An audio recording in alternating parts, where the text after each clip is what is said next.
Put your hands together for Nick Leone.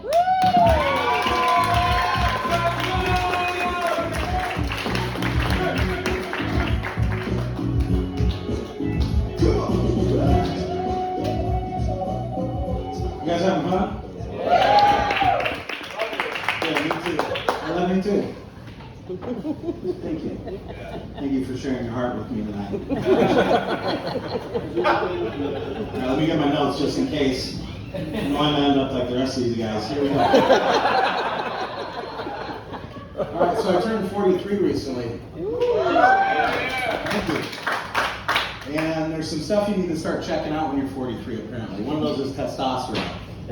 Right? So I went into a naturopath, sat down with the naturopath, and first thing she asked me is, how often do you get an erection in the morning? Excuse me? You know, I've been to doctors before, but I've never had them ask me that question, right? So I was a little bit put off. You know, once in a while when I got to pee or something, I don't know. Where's this conversation going? And she said, well, you should be getting one every morning until you're 90. Really? And now you're thinking about checking your testosterone. And I'm picturing myself as a 90-year-old.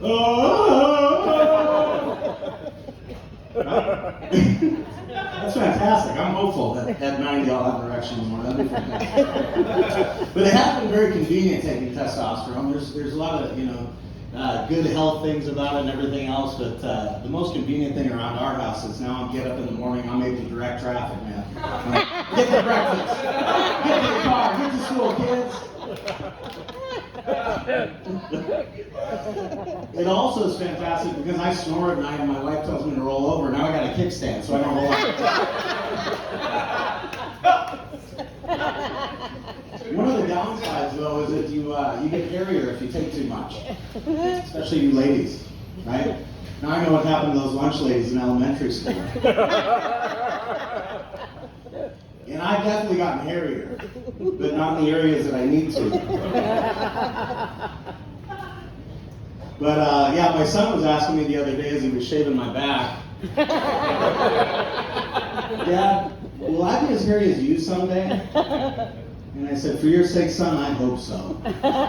Chicks dig it. So my kids are getting a little bit older too, and they started doing, sports and everything. And I was practicing with my daughter the other day. We were throwing football, and man, she was getting really good at it. And she threw this spiral, just this perfect spiral, right into the head of this blind kid.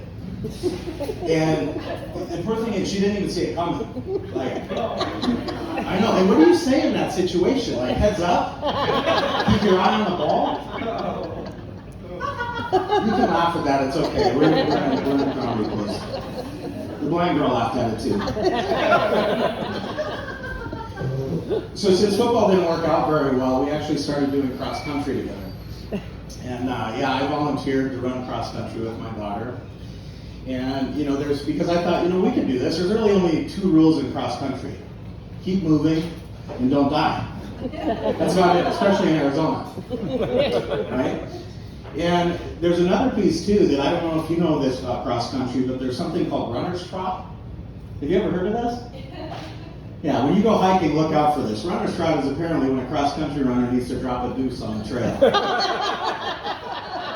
And they give you a scale from 1 to 10. So if you're running together and they go, hey, I'm at a level 9, it's like, okay, that's time to stop. It works great in car rides, though. Now when my kids have to go to the bathroom and we're going on a long road trip, I'm like, hey, what level you at? Level 8? All right, we got some time. Hold it, we're good. Oh, man. So 43 and fluffy is really not the best physique for this cross country. I've got this thing that they call midriff. Do you guys know what midriff is? It's this place between your chest and your belt line, right? And I realized what happened and why they named it midriff is all this fat that's supposed to be all over my body has just drifted over this headset. So I've been working on that so that I can run faster with my daughter. And, I've done just about everything you could think of, every diet with my wife. And I'm thinking, you know what? It's just so hard to lose weight, man. I'm thinking about switching to body by crack. I think that'll get me to the level that I need to be at. And I actually found out the other day, this is good for you too, LD, is that I need to gain some weight. The morbidly obese thing, man. I checked out BMI. You know who invented BMI? The skinny fucker. Yeah, well, probably, but it's the same guys that actually invented the expiration date on your milk carton. NASA. Yeah, NASA. That's what. Oh, thanks, honey. My wife laughed. I appreciate it.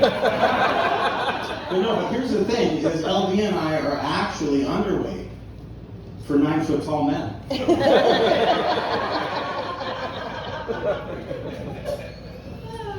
All right, so with teenagers, and my wife has a friend that has a teenager that just turned 16. And so she's texting her the other day. What are you going to do for the big 16? Happy birthday. So excited for you, right? And her response was, I'm going to go do dinner and do a BBC with some friends. You can laugh at that. So my wife didn't know what a BBC was. So she Googled it. It's not the British Broadcasting Channel. Speaking of long longs, we were actually driving around in this area. We wanted some Chinese food. There's a restaurant down here called Long Long's Chinese. Have you heard of this place? Yeah, we're driving around with our kids and we're Long Longs. What is that? What do they do there? And I'm just thinking, is this like a Chinese and massage parlor? Probably instead of a happy family on the menu, it's a happy ending. And they've got those foot-long egg rolls and special sauce. Oh man, but the best part is my daughter says, hey Siri, find Long Longs near me. I'm like, no!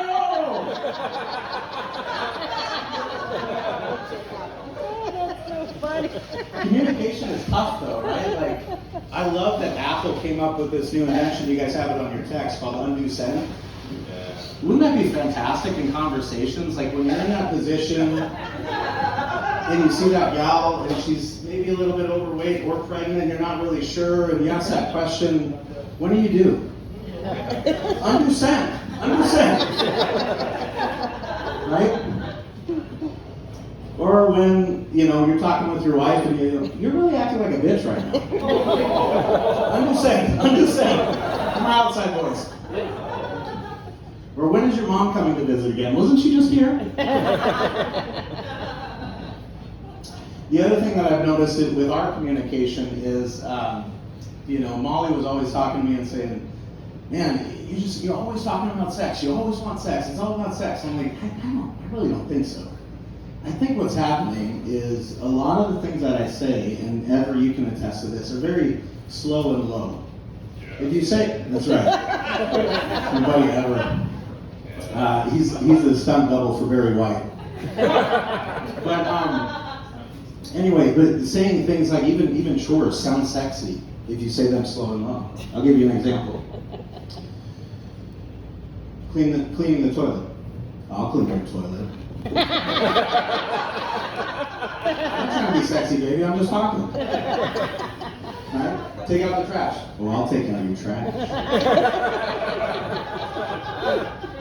Do the dishes. I'll do your dishes. It's amazing, isn't it? Now you got some extra material, gentlemen. Write that down.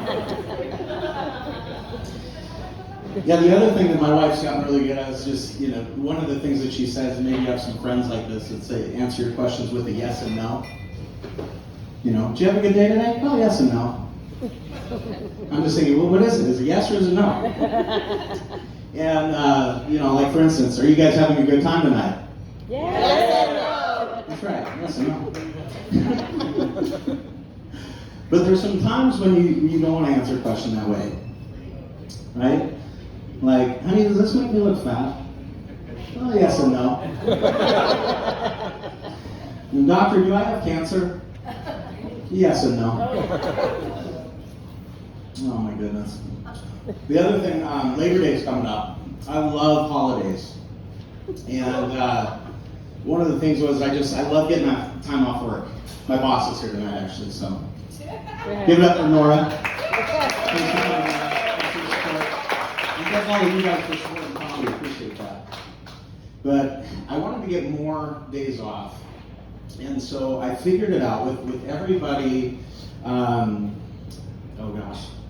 Now I'm having blank. Okay. Holidays. Yes, holidays. Thank you. Oh, here we go. Thank you. With everybody identifying as whatever the heck they want to identify as these days, I actually decided I'm going to start identifying as a Black Jewish woman. Because I figure, if you count up the holidays, I'm probably only going to have to work about a month a year. And that's going to be fantastic. Right? So get ready for that, Nora. All right. You know, the other thing that I've done with my family, I love waffles. Anybody love waffles? Yeah. I love waffles, but have you ever been to the Waffle House? Like I thought. Yes? Okay. Yeah. We've got one guy that likes that place. And you're the only ones. I thought, well, it was my dream to go to a Waffle House, right? Like I see it on TV, everything else. I'm like, I love waffles. They gotta have the best waffles. It's the Waffle House. And I always wanted to go until I went. Waffle House has this interesting smell. You know, the floor is sticky when you walk in there, right? And they've got this interesting smell that's kind of New York cabbie meets overheating radiator. Like it's kind of that salty sweet. You know what I mean? Yeah. And the flavor there is definitely an acquired taste. You know when you're barbecuing, right, and you drop one on the ground, and you kind of look around, make sure nobody's looking, and you pick it up and you dust it off, and then we're good, keep cooking it. Yeah, you know what I'm talking about. Well, they don't do that at the Waffle House. They drop it on the ground, they drag it through the grease trap, put a little cat hair on it, and that's your Waffle House flavor. Well, that's all I've got tonight, ladies and gentlemen. Thanks for coming.